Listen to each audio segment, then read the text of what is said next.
Hallo meine Lieben, ich begrüße euch heute aus La Habana auf Kuba. Ich bin in der Hauptstadt Kubas, La Habana, und hinter mir seht ihr das Capitolio, das Parlament Kubas, obwohl wir wissen, dass es auf Kuba nur eine Partei gibt. Es ist fraglich, wie sehr dieses Gebäude als Parlament arbeitet. Ich bin froh, hier zu sein. Es war ein kleiner Traum von mir, Kuba kennenzulernen, und ich mache hier eine Woche Urlaub. Ich nehme euch einfach mal mit. Es ist warm und hier ist eine Straße mit viel Verkehr, deshalb ein bisschen Lärm. Auf dem Weg gebe ich euch ein paar Tipps, wie man am besten eine Reise nach Kuba vorbereitet. Und ja, das Capitolio gibt es seit ca. 1930. Es wurde vom Kapitol in Washington und anderen parlamentarischen Gebäuden Europas inspiriert. Es ist wirklich makellos im Vergleich zu anderen Gebäuden und Ecken in der Stadt, aber das schauen wir uns zusammen an. Viel Spaß! Interessant fand ich auch die Ankunft am Flughafen in La Habana, Flughafen José Martí. Man sieht schon sehr prominent die rote Farbe und auch sehr interessant an der Passkontrolle wurde von Angestellten die Namen und die Ankunftsadresse mit Stift auf ein Blatt Papier dokumentiert an sehr simplen Holzschreibtischen und Holzstühlen. Danach ging es zur Passkontrolle an diesen roten Schaltern. Die Angestellten waren alle sehr, sehr freundlich und haben einen sehr herzlich willkommen geheißen. Das war natürlich schön.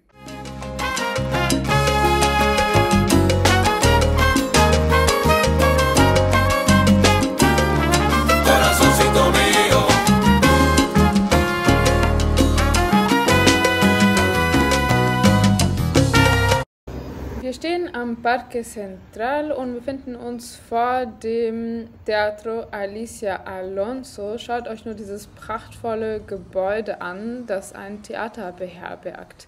Traumhaft schön mit den Autos Clásicos. Auf Kuba, da Internet nicht immer verfügbar ist, aber es gibt ein paar Tipps, ich kann euch erklären, wie ihr an Internet kommt, empfehle ich euch eine App herunterzuladen, die ohne Internetkarten euch zur Verfügung stellt. Also es gibt da zum Beispiel Maps.me, also maps.me, und ladet euch am besten alle Apps vorher herunter, wenn ihr noch zu Hause seid und schnelles Internet habt. Oder ihr könnt auch ganz oldschool wie ich einen Reiseführer mitnehmen.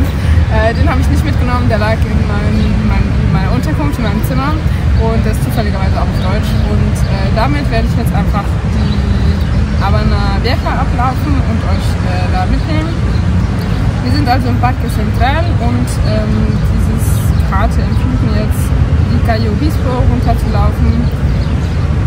Oder ich glaube, ich mache es andersrum. Ich glaube, ich laufe eher den Paseo de Martí herunter.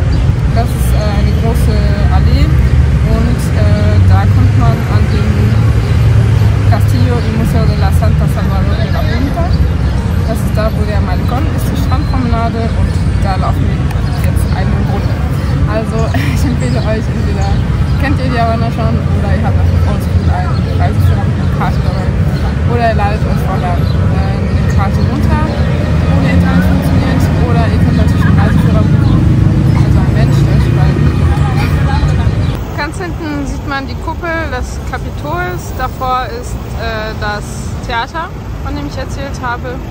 Und hier vorne das Hotel Inglaterra. Hier ist auch immer eine Band, die Musik spielt.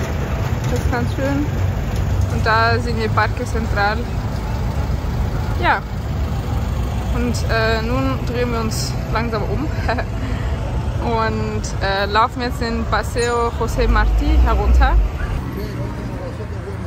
Wir sind auf dem Paseo José Martí und ganz hinten ist auch das Meer. Kann man jetzt durch die Bäume noch nicht erkennen, aber da laufen wir jetzt hin. Und José Martí war einer der Märtyrer in der Geschichte Kubas. Er war ein Poet und Schriftsteller, Sohn von spanischen Einwanderern. Und er ist tatsächlich in einem der Unabhängigkeitskriege Kubas erschossen worden. Ja, wenn ich mich nicht irre, hatte auch es sind ein paar Verse von einem Gedicht von ihm in das Lied Guantanamera geflossen. Und das Lied Guantanamera ist ja weltweit berühmt. Könnt ihr gerne nachschauen. Das kann ich euch hier nicht reinspielen wegen Copyright, aber ja. Hier ist ein theoretisch wunderschönes Haus, aber wie man sieht, ist es nicht in einem sehr guten Zustand.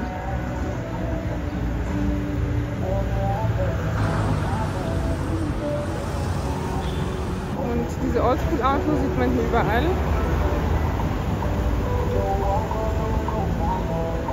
Ja, diese Oldschool-Autos machen auch ziemlich viel Lärm und die Busse auch, die verschmutzen auch ordentlich. Man sieht die schwarzen Rauchwolken da rauskommen, deswegen ist es auch laut und ich versuche laut zu sprechen, aber ja, ich weiß nicht, wie gut ihr mich hören könnt. Jetzt muss ich nachher nochmal den Ton aufnehmen. Und traumhafte Architektur, leider in nicht so schönem Zustand. Das daneben sieht besser aus.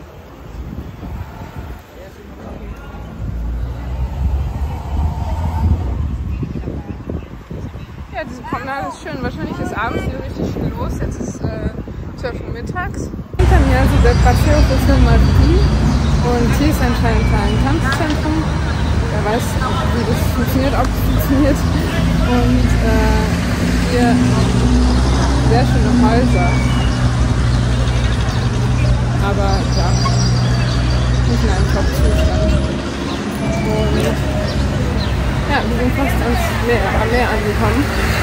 Und man sieht das ganz vorne am Meer. Moderne Gebäude die sind. Ja, wie ihr seht, hier also mit Sicherheit ein Hotel, modernes Hotelgebäude. Und da ganz vorne sieht man schon ja, die Küste. Und ganz vorne auf der linken Seite ist auch ein super modernes Gebäude mit ganz vielen Flaggen. Der Paseo José Martí hat uns hierhin gebracht, ans Meer. Hinter mir sieht man also das Meer, den Atlantik oder den Golf wahrscheinlich. Und auf der anderen Seite seht ihr diese Festung. Ich habe jetzt nicht genau verstanden, welche ist, aber das auf der anderen Seite ist, glaube ich, Castillo de la Punta. Und hier direkt hinter mir ist Castillo de los Morros. Die Namen sind ein bisschen länger, aber ich habe sie jetzt mal abgekürzt. Und dazwischen, wie ihr seht, ist ein Kanal und dieser Kanal führt dann in den Hafen von La Habana. Und der spanische König Philipp II., wenn ich mich richtig erinnere, meine Informationen kommen aus dem Buch, hat diesen Castillo de la Punta auf der anderen Seite gebaut, um ja, Kuba vor Angreifern zu schützen und eben von beiden Castillos, also Schlössern oder Festungen auf beiden Seiten des Kanals dann mögliche Eindringliche angreifen zu können. Ganz hinten auf der anderen Seite, diese Wolkenkratzer, sind das Viertel Vedado und da sind einige Hochhäuser, die in der Zeit, wo die Beziehungen zwischen den USA und Kuba besser waren, von US-Amerikanern gebaut wurden. Ja, wir laufen jetzt den Malecón entlang. Ich weiß noch nicht, welche Richtung, ob nach da oder nach da. Vielleicht könnt ihr mich ohne Kopfhörer besser hören. Ich rede ziemlich laut. Man hat hier ein bisschen weniger Verkehrslärm, aber dafür Wellen und Wind. Ja, so sieht es hier aus. Ja, hier sieht man das noch etwas besser. Hinter mir ist also Castillo de los Morros. Und da sieht man auch eine schöne Kanone. Und wenn ich mich jetzt umdrehe, dann sieht man auf der anderen Seite Castillo, also Festung de la Punta. Das bedeutet einfach nur Festung der Spitze. Und ja, da führt dann der Kanal nach Havanna rein, in die Stadt. Und wenn dann hier Eindringliche mit ihrem Schiff reingefahren sind, dann konnten sie von der Seite ins Kreuzfeuer genommen werden. Und so konnte man dann La Habana verteidigen, weil La Habana und Kuba natürlich ein sehr, sehr wichtiger Hafen war zu Kolonialzeiten und später in der Geschichte auch. ja, durch seine geografische Lage. Und von hier wurden sehr viele Waren aus Lateinamerika, aus den Kolonien, sind hier wahrscheinlich stationiert worden und dann nach Europa weiter transportiert worden. Denn es waren nicht nur die Spanier waren hier, die Engländer waren auch hier. Und Kuba musste 3-mal einen Unabhängigkeitskrieg führen gegen Spanien. Und beim 3. Mal hat es dann mit der Hilfe von den USA dann geklappt, dass sie unabhängig geworden sind. Aber dadurch hatte die USA natürlich Interessen wahrscheinlich aufgebaut Kuba gegenüber. Und jetzt wissen wir ja, wie kalt die Beziehungen sind zwischen USA und Kuba. Und das führt dann natürlich auch dazu, dass die gesellschaftliche Situation, wirtschaftliche Lage in Kuba so ist, wie sie ist. Was natürlich sehr traurig ist. Und wir laufen jetzt weiter. Also dort, wie gesagt, sind diese vielen Wolkenkratzer. Da laufen wir nicht hin, obwohl in diese Richtung ist der Malecón. Und der Malecón ist die Strandpromenade, die berühmte Strandpromenade. Da würde man jetzt da lang laufen. Aber ich möchte Habana Vieja mir angucken. Da gibt es einige oder die meisten Sehenswürdigkeiten. Und deswegen laufen wir dann in die andere Richtung, also in den Hafen rein. Und ja, die einzige Sehenswürdigkeit, die ich gerne hin würde, die eher in diese Richtung ist Plaza de la Revolución, also der Platz der Revolution. Aber heute laufen wir auf jeden Fall da lang und in den Richtung Hafen und Habana Vieja. Und da werden auch sicher ein paar Kilometer zusammenkommen. Und ich kann euch nur empfehlen, festes Schuhwerk einzuplanen, wenn ihr nach Kuba reist. Allgemein, wenn man verreist, ist festes Schuhwerk immer richtig. Aber ja, in La Habana sind die Bürgersteige wirklich Schrott, muss man einfach so sagen. Das ist sehr traurig. Ein paar Alleen sind gut instand gehalten, wo natürlich Staatschefs entlangfahren. Da gibt es keine Löcher in den Bürgersteigen, aber sonst sind die Bürgersteige sehr kaputt und da kann man leicht umknicken oder stolpern. Deswegen immer festes Schuhwerk einplanen. Und no, gracias. In Mexico City sind die Bürgersteige auch oft sehr ungleichmäßig, aber das liegt oft eher daran, dass, also allermeistens daran, dass sehr viele Bäume auf den Bürgersteigen überall sind, gepflanzt wurden. Dadurch ist die Stadt sehr grün, aber es wurden Bäume gepflanzt, die eben flache Wurzeln haben und keine tiefen Wurzeln. Und diese flachen Wurzeln, die machen die Bürgersteige kaputt, während Bäume mit tiefen Wurzeln Bürgersteige eben nicht kaputt machen. Und in Mexiko gibt es auch sehr viele Erdbeben. Und auf Kuba weiß ich nicht, wie die Situation, wie die tektonische Situation ist, ob es hier viele Erdbeben gibt oder nicht. Meines Wissens nicht, aber genau, festes Schuhwerk immer eine gute Idee. Auf der anderen Seite sieht man jetzt auch die Kanonen. Und von dieser Seite, auf der ich stehe, zu der anderen Seite gibt es auch einen Tunnel, um rüber zu kommen. Da kann man aber, soviel ich weiß, nur mit dem Auto durchfahren. Und ja, ich laufe jetzt hier die Promenade entlang und hinter mir sieht man ein Monument, das ist für einen General, ich weiß aber jetzt gerade nicht mehr, wie der heißt. Und weiter hinten die Kuppel mit dem Gerüst drumherum ist das Museum der Revolution. Und vielleicht, wenn man gut beobachtet, sieht man auch die Kuppel von dem Kapitol. Die sieht man so zur Hälfte von hier aus. Genau, ich laufe jetzt am Meer entlang, obwohl auf der anderen Seite gibt es ein paar Parks. Aber ich will lieber hier am Wasser entlang laufen und ich gehe jetzt Richtung Calle del Empedrado. Empedrado bedeutet einfach nur, dass es Kopfsteinpflaster gibt oder möglicherweise eine Fußgängerzone, und das wird mir vom Reiseführer empfohlen. Also laufen wir jetzt in die Richtung zu Calle del Empedrado und laufen die dann wieder hoch. Ja, es ist sehr windig. Ich muss aufpassen, dass mein Hut mir nicht davon fliegt, weil ich habe extra den Hut, das ist ein typischer Hut aus Campeche. Campeche ist eine Stadt in Mexiko, in der Karibik und direkt am Meer. Und ja, dann der andere Hut, den ich gekauft habe, über den ich ja ein ganzes Video gemacht habe und euch durch das Zentrum von Mexico City mitgenommen habe, der hat ein elastisches Band und hält besser am Kopf, aber der ist auch größer und steifer.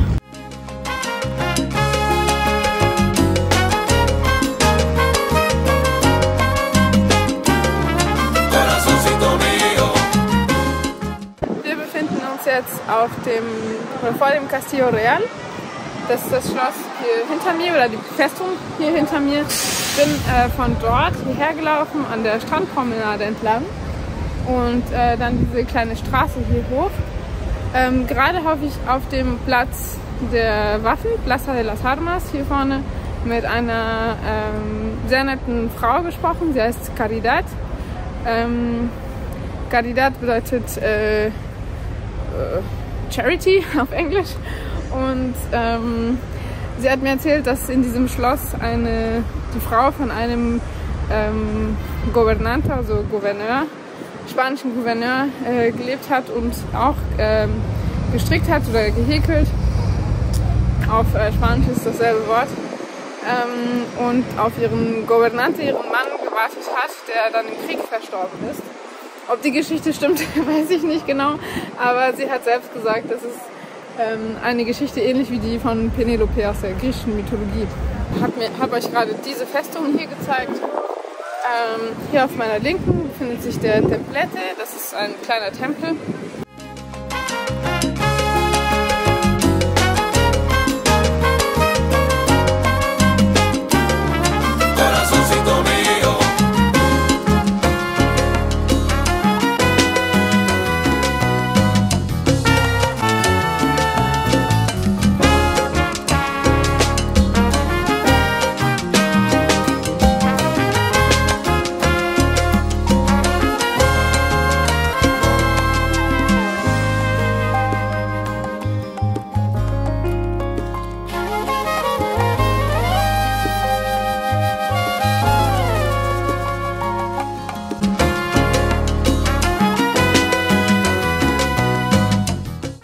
Wir laufen jetzt auf der Plaza de las Armas und hier ist wie gesagt diese Festung und ja, die Frau Caridad hat mir gerade zugerufen, sie sitzt da und häkelt. Ich weiß nicht, konntet ihr sie sehen? Wir haben auf jeden Fall ein Foto zusammen gemacht. Es ist ganz schön, die Bäume sind ganz schön, es ist erfrischend, weil es ist ziemlich heiß. Und ja, Caridad hat mir erzählt, dass sie ihre gehäkelten Tops für 10 € verkauft. Sehr günstig, und sie hatte so Cones, also Kohlen mit dem Garn drauf gewickelt. Und das ist, glaube ich, Nylon-Garn gewesen, also es war auf jeden Fall Kunststoff. Sehr dünn und so, dass man sich damit hätte schneiden können. Und sie wickelt es 5-fach auf und dann häkelt sie damit. Sie häkelt sehr schön und das Garn fühlt sich auch weich an, aber ja, sie hat erzählt, sie haben kein Material und keine Nadeln. Ja, schon sehr traurig, und ich wollte ihr nichts kaufen. Sie wollte mir natürlich was verkaufen, und ich habe ihr meinen Top gezeigt, das ich eben selber gestrickt habe, und dann sind wir ins Gespräch gekommen. Ja, ich habe sie um Erlaubnis gebeten, ein Foto mit ihr zu machen, und dann habe ich ihr natürlich ein paar Scheine gegeben, weil die Menschen es hier einfach leider brauchen, und es war sehr interessant, mit ihr zu sprechen, und eine sehr nette Frau auf jeden Fall. Ja, hinter mir seht ihr Palacio Municipal, das ist das Rathaus, und Casa de Gobierno, also das Regierungshaus, könnte man sagen. Und ja, Caridad hat mir auch eben erzählt, dass hier eben die Gouverneure gelebt haben in diesem Haus. Ich füge euch ein paar Fotos von dem Hof ein, und weil eben in diesem Haus die Waffen aufbewahrt wurden, also die Wörter fallen mir nicht mehr ein, in diesem Haus wurden eben die Waffen aufbewahrt, und vielleicht habt ihr das auch aus dem Video wahrnehmen können, dass eben das Meer oder der Kanal Richtung Hafen hier vorne ist, also wirklich ein paar Schritte entfernt, und deswegen hat sich das natürlich als sehr logisch, kriegstechnisch ergeben, hier eben die Waffen aufzubewahren. Und auf der anderen Seite in diesem Gebäude hier ist ein Museum und ja, Caridad meinte, da sind ausgestopfte Tiere drin. Wir laufen dann noch kurz vorbei und schauen, ob das interessant ist.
Auf dem Platz der Kathedrale und hier ist das Museum kolonialer Kunst und wir laufen jetzt, wie ich euch erzählt habe, die Calle Empedrado. Hoffentlich finden wir die, aber hier ist auf jeden Fall Plaza de la Catedral.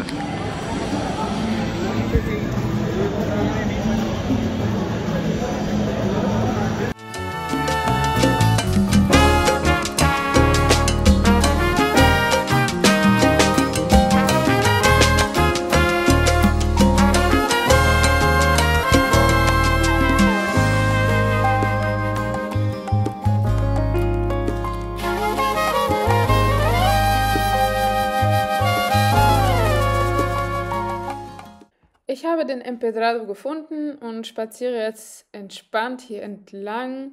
Hier gibt es einige Kunstgalerien und zum Teil gibt es auch Kopfsteinpflaster, nicht überall. Wir laufen jetzt gerade an der Bodeguita del Medio vorbei und hier gibt es immer viel Musik und sehr, sehr viele Touristen. Das ist auf jeden Fall ein Hotspot in der Havanna. Wir versuchen mal reinzuschauen.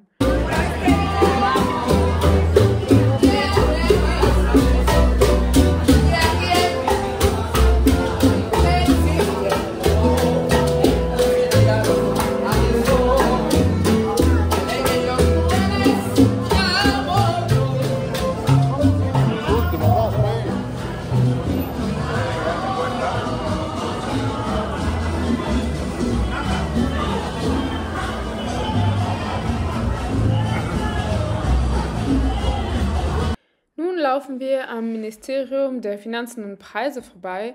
Ich finde es immer ziemlich interessant, mir politische Institutionen anzugucken und zu schauen, wer sich da aufhält und wie das da so aussieht. Und wir spazieren jetzt weiter durch die Habana Vieja und haben noch einiges zu entdecken.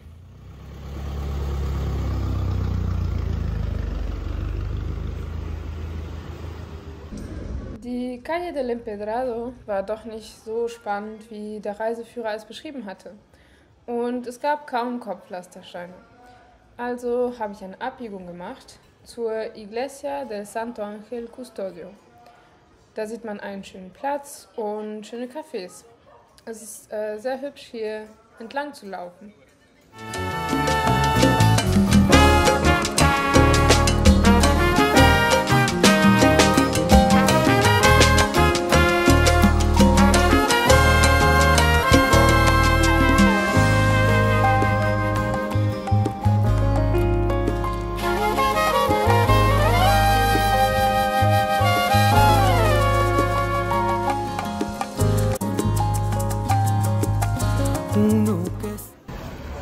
Ich laufe am Museo de la Revolución und am Museo Bellas Artes vorbei.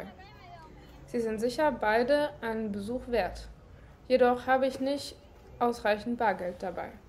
Vielleicht beim nächsten Mal. Anschließend gehe ich weiter Richtung Calle Obispo. Mir fällt auf, dass ich gestern Nachmittag schon hier war. Calle Obispo ist sozusagen die Shoppingstraße der Havanna. Die Geschäfte sind jedoch in der Vergangenheit stehen geblieben und bieten nur begrenzt Waren an. Es ist interessant zu sehen, wie 3 Gläser Nutella als etwas Besonderes im Delikatessengeschäft angeboten werden. Trotzdem sind hier sehr viele Menschen unterwegs. Es gibt einen Markt für Kunsthandwerk und man hört überall Musik. Die Stimmung ist wirklich sehr schön. Als Tourist auf Kuba sollte man sich nicht darauf verlassen, zum Beispiel Produkte für die Körperpflege wie Sonnencreme und Zahnpasta zu finden. Stattdessen sollte man sich lieber vorbereiten und notwendige Produkte des täglichen Bedarfs von zu Hause mitbringen. Wenn man in einer privaten Unterkunft übernachtet, empfiehlt es sich auch, den Gastgebern Süßigkeiten, Kekse oder Ähnliches zu schenken. Es ist auch nicht immer einfach, Wasser zu finden. Deshalb empfiehlt es sich, Wasserflaschen auf Vorrat zu kaufen. Leitungswasser ist hier kein Trinkwasser. Eine Reise nach Kuba bedarf also ein bisschen Vorbereitung und es müssen mehrere Voraussetzungen erfüllt werden. Man braucht eine Touristenkarte. Das ist eine Art Visum, das man bereits in Deutschland kaufen kann, zum Beispiel bei einem Reiseanbieter oder direkt in der kubanischen Botschaft in Deutschland. Außerdem ist es wichtig, ausreichend Bargeld, das heißt Euros oder Dollar, für den gesamten Aufenthalt mitzubringen und auf keinen Fall weder in einem staatlichen Wechselhaus noch auf der Straße Geld zu wechseln. Kleiner Tipp: Es gibt eine Internetseite namens El Toque, auf der man sich nach dem informellen Kurs der Euros und Dollar aktuell informieren kann. Danach kann man bei einer Person des Vertrauens, zum Beispiel in der Unterkunft, nach einem Geldwechsler fragen und auf sichere Art und Weise Geld wechseln. Alternativ habe ich auch Kontakte, die ich gerne weiterleiten kann. Nun stehe ich auf der Plaza Vieja. Ein wunderschöner Platz mit einer sehr, sehr angenehmen Atmosphäre. Gleich verrate ich dir weitere Tipps, die für eine Reise nach Kuba sehr hilfreich sein können. Das ist der letzte Stopp für diesen Tag, aber nicht für dieses Video. Also bleib dran, es kommen noch einige schöne Eindrücke. Viel Spaß!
Eine weitere Voraussetzung für die Einreise nach Kuba ist das Abschließen einer Auslandskrankenversicherung.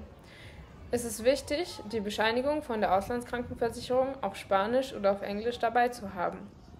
Ich wurde am Flughafen nicht danach gefragt, aber trotzdem ist es besser, falls man gefragt wird, die Bescheinigung dabei zu haben, um das vorweisen zu können. Und sowieso für die eigene Sicherheit ist es auch besser, eine eigene Auslandskrankenversicherung vor der Reise abzuschließen. Ein weiterer Tipp, der die Reise angenehmer machen kann, ist es, sich eine SIM-Karte oder eine Chipkarte für das Handy zu mieten. So hat man von überall Internet und kann sich leichter wiederfinden und verabreden, sowie Dinge im Internet recherchieren, während man unterwegs ist. Es empfiehlt sich, da auch bei einer Vertrauensperson diese SIM-Karte zu mieten. Auf meinem Handy habe ich Platz für 2 SIM-Karten. Das ist natürlich sehr praktisch. Mit der SIM-Karte hat man Zugang zu WhatsApp und allen sozialen Medien, damit man mit den Freunden in Kontakt bleiben kann. Die SIM-Karte hat mich für die ganze Woche nur 10 Euro gekostet und ich hatte mehr als 10 GB zur Verfügung.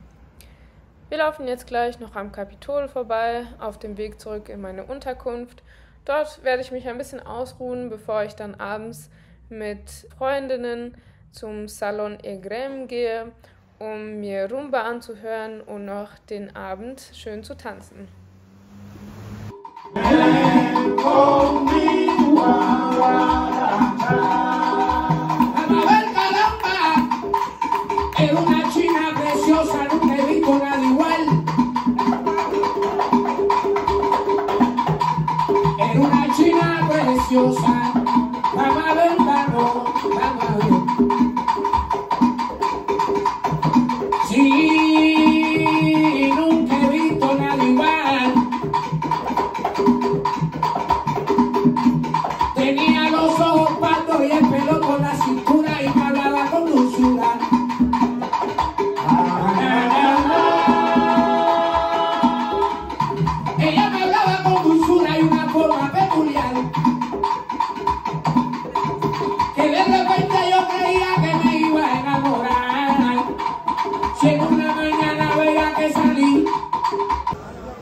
Der Tanzabend war dann noch wunderschön. Nach dem Salon Egrem waren wir noch auf einer privaten Party in einem Hotel auf der Terrasse. Das hat wahnsinnig Spaß gemacht und wir haben bis spät getanzt. Heute bin ich in der Fußgängerzone unterwegs in der Havana. Hier sind ganz viele Menschen unterwegs und hinten sieht man auch schon ganz viele Stände. Das ist ein ganz großer Markt, der sich über diese lange Straße hinzieht. Gleich füge ich auch noch ein paar Fotos ein und ich bin auf dem Weg zur Plaza de la Revolución, die ich zu Fuß erreicht habe. Das waren schon ein paar Kilometer, aber auf jeden Fall sehr, sehr interessant. Also komm mit! Hallo meine Lieben, ein weiterer Tag der Havana auf Kuba. Ich bin heute ein ganzes Stück gelaufen von Havana Centro zum Platz der Revolution und ja, hinter mir sieht man das Monument von José Martí. Über José Martí hatte ich ja bereits etwas gesprochen und dieses Denkmal ist über 100 Meter hoch, 140, wenn ich mich nicht täusche, und es ist in Form eines Sternes. Die Symbolik ist natürlich sehr stark. Und die Statue vor dem hohen Stern, vor der Sternensäule, ist José Martí, eben ein Poet und wichtiger Revolutionär in der Geschichte Kubas. Der Platz ist wirklich sehr groß, hier ist auch einfach gar nichts. Im Monument ist auf jeden Fall ein Museum von José Martí. Und ja, hier sind ein paar Touristenautos und 2, 3 Wachen, aber viel mehr ist hier gar nicht. Und hier auf meiner rechten Seite hinter mir könnt ihr das Innenministerium sehen. Darauf abgebildet ist Che Guevara, auch eine sehr wichtige Figur in der Geschichte Kubas. Und sehr leicht zu erkennen, meines Erachtens, Che Guevara. Und auf meiner anderen Seite hier ist das Ministerium der Kommunikation und das ist der Comandante Cienfuegos. Der war mir jetzt noch nicht bekannt, deswegen darüber kann ich jetzt nicht viel sagen. Ich bin keine Geschichtsexpertin, nur eine Touristin. Genau. Aber ich beobachte auf jeden Fall, dass es bei dem Kommunikationsministerium kaum Autos gibt und bei dem Innenministerium auf dem Parkplatz schon ein paar Autos gibt. Trotzdem sieht das Innenministerium nicht aus wie, also könnte nach dem, was ich gewohnt bin, auch aussehen wie ein Wohnhaus, das auch nicht im neuesten Zustand ist. Und ja, wir drehen uns erneut und hinter mir seht ihr die Bibliothek von José Martí. Ich bin da vorbeigelaufen, aber es schien nicht so, als ob man da reingehen könnte. Ja. Ich habe etwas gemischte Gefühle, muss ich ehrlich sagen. Ich möchte gar nicht mich negativ ausdrücken über dieses wunderschöne Land, sondern eher gemischte Gefühle ausdrücken, dass Touristen sich auf diesen schicken, renovierten Autos ablichten lassen. Und ich weiß nicht, wie viele Gedanken sie sich tatsächlich über die historische Bedeutung machen und die politische und sozioökonomische Lage dieser Insel Gedanken machen. Ich persönlich schon ein bisschen, auch wenn ich keine Expertin bin, und ich muss sagen, es geht mir schon etwas nahe. Ja, ich bin jetzt über die Straße gelaufen, die 8-spurig ist, obwohl hier gar nicht so viel Verkehr ist. Hier ist es schön unterhalten, so instand gehalten. Das Gras ist grün und frisch geschnitten. Vielleicht könnt ihr die Statue jetzt besser erkennen von José Martí. Er sitzt so in einer nachdenklichen Position. Wenn ich mich jetzt drehe und ihr diesen Blick nach da habt, erkennt ihr vielleicht eine goldene Kuppel. Da ist ein Wache, der mit seiner Pfeife pfeift, aber ich glaube, er meint mich nicht, sondern Leute, die da hochsteigen wollen. Und ja, man sieht diese goldene Kuppel und ich nehme an, dass es das Kapitol ist. Und ich finde es interessant, dass man von diesem sehr stark symbolischen Monument aus das Kapitol sehen kann. Also man hat den direkten Flugblick da drauf. Ich glaube, mein Hut war davor, aber hier solltet ihr irgendwo die goldene Kuppel sehen können. Und man hat von hier, steht man ein bisschen höher und dort ist ja Richtung Meer. Das ist eher auf Meereshöhe. Und man hat direkt einen Blick auf diese goldene Kuppel. Und was ich auch noch interessant finde, sind diese Pfosten. Und ganz oben auf der Spitze von diesem Pfosten ist eine rote Mütze mit einem weißen Stern. Und ja, hier ist wieder auch die Symbolik sehr stark.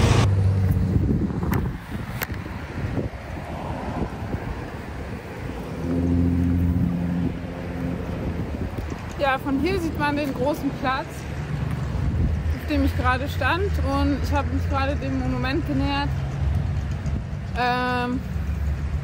Ja, es ist nicht wirklich abgesperrt hier.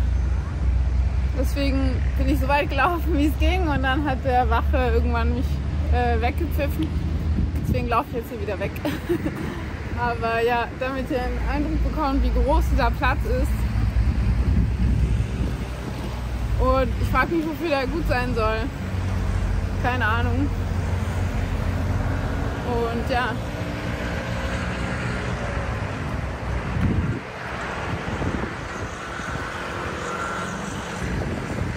Von hier hat man auf jeden Fall einen besseren Blick auf die goldene Kuppel, von der ich erzählte.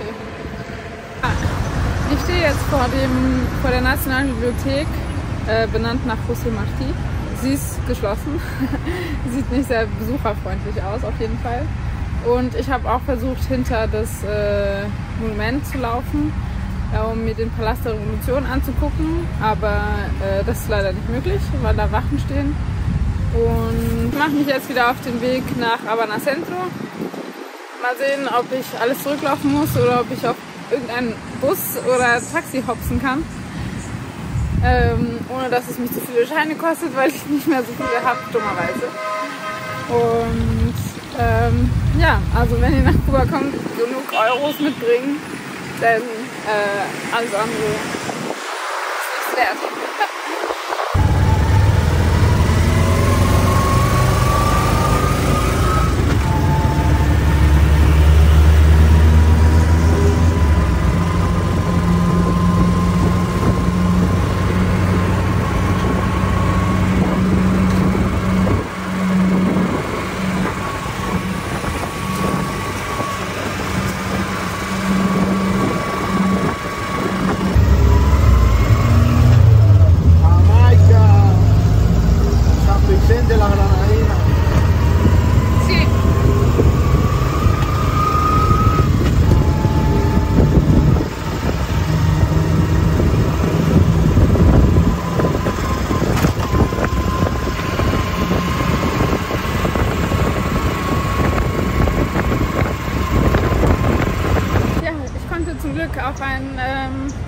brauche Taxi Hobson.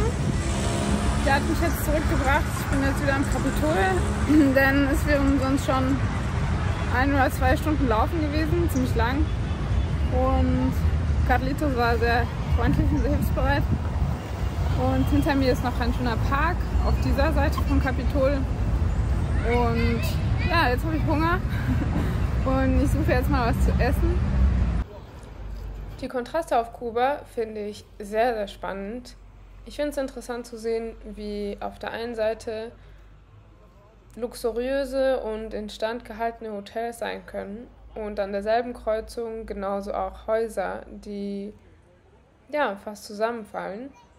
Diese Kontraste sind interessant und auch ein bisschen traurig zu beobachten. Ich möchte euch aber die Aussicht von einer Terrasse eines Hotels zeigen, damit ihr auch einen Überblick von der Havanna bekommt. Ganz hinten sieht man das Meer.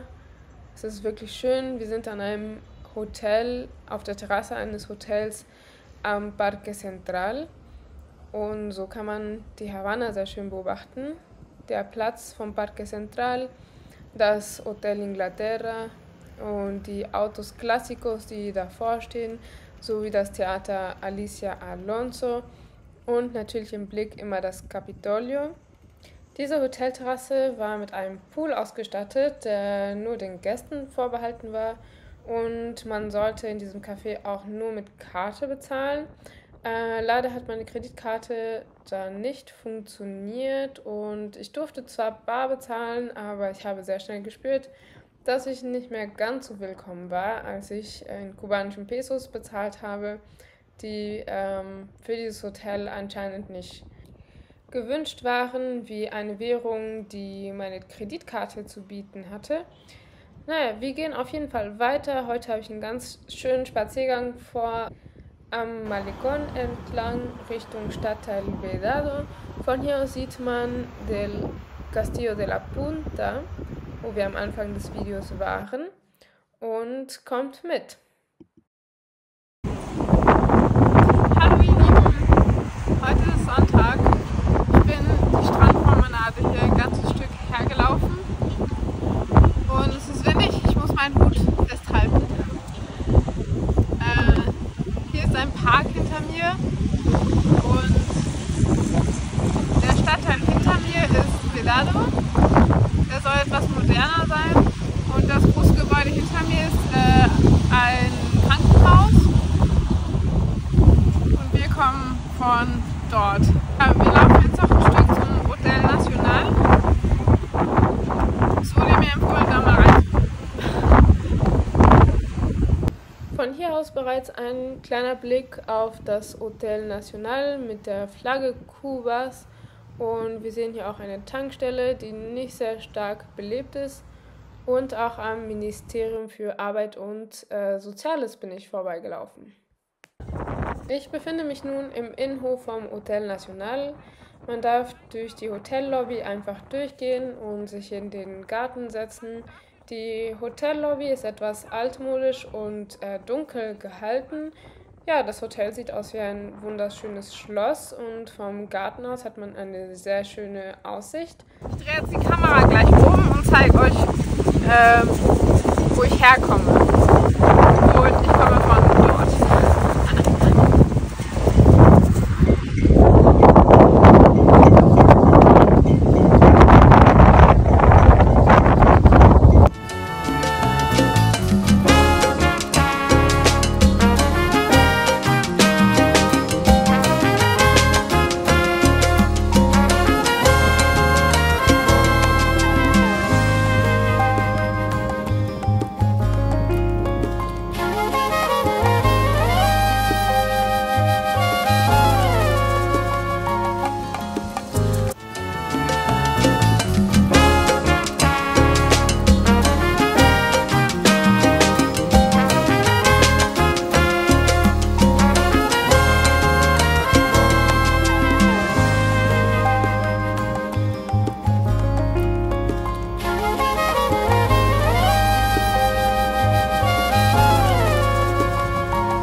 Si te cobra 10 dólares fácil. Sí. En hotel y eso yo conocí a dos mexicanos que eran uno era de la Chiva de Guadalajara, Diego Silva, Ah, y el otro era Torero, Manuel Capetín. torero.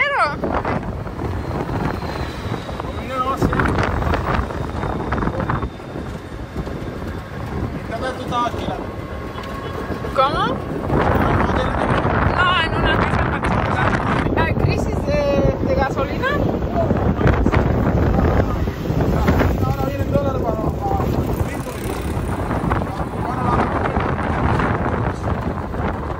Ah, está muy... Pero tú funcionas con la electricidad, ¿no?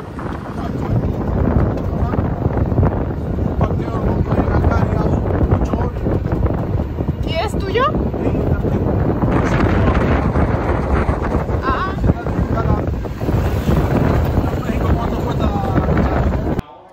Am Spätnachmittag war ich noch in der Calle Mercaderes und in der Calle de los Oficios unterwegs. Diese zwei Straßen sind wirklich sehr, sehr schön. Leider sah der Himmel schon ein bisschen nach Regen aus, aber ich habe es noch zur Plaza de San Francisco geschafft und bis zum Hafen der Kreuzfahrtschiffe. Das war auf jeden Fall noch ein sehr, sehr schöner Spaziergang, um diese Tage in La Habana abzuschließen. Aber das Video ist noch nicht vorbei, bleib dran, denn ich nehme dich mit nach Varadero an einen traumhaften Strand in der Karibik auf Kuba. Das darfst du auf keinen Fall verpassen. Das Meer ist blau und der Sand am Strand ist weiß. Also, wir sehen uns gleich.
Hallo ihr Lieben, heute ist mein letzter Tag auf Kuba und es regnet leider, aber ich bin an diesem wunderschönen Strand Varadero, circa 2 Stunden mit dem Auto von La Habana entfernt und ich wollte es euch nicht vorenthalten, hier ein kleines Video zu machen, damit ihr diesen traumhaften Strand hier seht. Ich bin seit 4 Tagen hier. Und an den 2 ersten Tagen schien die Sonne und ich habe einfach gebräunt und genossen. Ja, deswegen bleibt für euch jetzt nur ein bisschen grauer Himmel. Aber es ist die perfekte Zeit, um dem Kaltwinter in Deutschland zu entfliehen. Aber manchmal muss man eben Kompromisse eingehen und gestern und heute hat es geregnet. Ja, ich war trotzdem im Wasser und dadurch, dass das Wetter eben nicht so gut ist, gibt es mehr Wellen. Und ich finde Wellen richtig toll. Also zeige ich euch vielleicht noch ein bisschen, was ich gestrickt habe und dann springe ich noch ins Wasser. Ich habe einen Regenschirm dabei, damit das Handy nicht nass wird. Aber eigentlich brauche ich keinen, es regnet nicht so stark. Und vielleicht kann ich noch erwähnen, dass hier der Strand 22 Kilometer lang ist. Also man hat hier 22 Kilometer türkisblaues Paradies in der Karibik. Ich kann mich also nicht beschweren, weil es ist fast 30 Grad warm und das Wasser ist super angenehm zum Schwimmen und reinspringen. Ja, ich habe nicht mehr so viel Akku, deswegen mache ich es schnell und das zweite Paar Socken, das ich für meine Freundin, die Fotografin, stricken wollte, ist fertig. Ich muss nur noch die 2 Fäden hier vernähen und die sind wirklich super schick geworden. gefallen mir sehr, sehr gut und werden mir ihr bestimmt auch gefallen. Mir sind sie ein bisschen zu klein, das heißt, sie sind dann bestimmt perfekt für sie. Und die Fersen habe ich verstärkt mit einem Beilaufgarn, deswegen ist das Blau hier ein bisschen anders. Und hier hatte ich ein graues Beilaufgarn. Für die Spitze habe ich leider nicht genug Beilaufgarn dabei, also ja, aber es passt schon so. Schon gut. Das ist also das erste Paar Socken, das ich in diesem Urlaub jetzt fertig habe. Und ich habe also noch diese Farben hier dabei. Da möchte ich gerne noch ein paar Socken stricken und ich habe gestern Abend angefangen. Voilà, da ist es. Aus diesem Garni hatte ich schon mal ein paar Socken gestrickt und zwar komplett in diesem selbststreifenden. Und das verbrauche ich jetzt noch. Ich habe jetzt den Schaft gestrickt. Ich habe leider geträumt und viel mehr Rippen gemacht, als ich eigentlich wollte beim Stricken, weil ich nicht aufgepasst habe, aber das ist egal. Und ja, genau, die Ferse verstärke ich auch mit Beilaufgarn, das ich noch übrig habe in verschiedenen Farben. Und hoffentlich reicht es für beide Fersen. Und ja, mal sehen, wie ich die Farben jetzt hier noch verteile, damit es reicht. Und ich stricke diesen Socken jetzt mit 4 Nadeln auf dem vom Nadelspiel, weil ich die 5. Nadel kaputt gemacht habe. Und ich habe eigentlich Ersatznadeln, ganz viele in Mexico City extra mitgebracht. Aber ich habe sie in Mexico City bei meiner Tante liegen lassen und leider nicht mal eine extra Ersatznadel auf Kuba mitgenommen. Ein bisschen blöd, weil ich die 5. Nadel nämlich direkt im Flugzeug auf dem Hinflug kaputt gemacht habe. Die ist mir nämlich aus den Maschen rausgerutscht, weil ich bei der Spitze nicht mehr so viele Maschen hatte bei den Abnahmen und dann ist sie einfach rausgerutscht und ich habe sie nicht gefunden und das Flugzeug war kurz davor zu starten und ja, ich habe sie überall gesucht und nicht gefunden und dann habe ich mich angelehnt und dann höre ich plötzlich knacksen und denke, nein, meine Nadel ist kaputt und es war so, dass meine Nadel aus den Maschen gerutscht ist und in den Ärmel von meiner Jacke, das heißt, ich hätte sie nicht finden können, außer ich hätte so gemacht, dann wäre sie vielleicht wieder rausgeflutscht und ich hätte sie gefunden. Aber genau, ich habe mich dann auf meinen Ellenbogen gestützt und die Nadel war eben in meinen Ärmel gerutscht und dann ist sie gebrochen. Ja, passiert ist ja auch gar nicht schlimm, aber nur doof, dass ich die Ersatznadeln nicht bis hierhin mitgebracht habe. Und ja, aber mit 4 Nadeln klappt es auch noch. Ich habe nur ganz, ganz doll auf meine Nadeln aufgepasst, damit eben nicht noch eine kaputt geht, weil sonst wäre es schwierig mit Stricken, dann wäre es, glaube ich, zu Ende. Und ich habe nicht mal ein Buch dabei, also ja, ohne Buch und ohne Stricken ist Chillen am Strand und ja, abends in der Unterkunft schon nett, aber naja, nicht ganz so toll. Aber das ist zum Glück alles nicht passiert und mit 4 Nadeln ist es auch noch gut gegangen. Ich freue mich sehr, dass ihr dabei wart bei diesem Video auf Kuba. Kuba ist wunderschön, auf jeden Fall die Reise wert. Wenn ihr mal die Gelegenheit habt, hierher zu kommen. Ich habe einige Tipps in dieses Video aufgenommen, was ihr alles bedenken müsst, wenn ihr nach Kuba fliegt, denn es ist nicht ganz so einfach. Eine Insel ist per se etwas isoliert, plus ja, Kuba ist nicht in der einfachsten politischen Situation, sage ich jetzt mal. Und mich hat es manchmal ein bisschen mitgenommen, aber ich bin sehr, sehr froh, diese Reise gemacht zu haben und auch diese Neugierde, die ich über diese Insel und die Menschen hier hatte, gestillt habe. Und würde auf jeden Fall wiederkommen, weil die Menschen hier sehr, sehr nett sind, sehr hilfsbereit. Ich hatte eine tolle Zeit, also auf jeden Fall die Reise wert. Und ich freue mich auf das nächste Video. Bis bald, eure Calypso.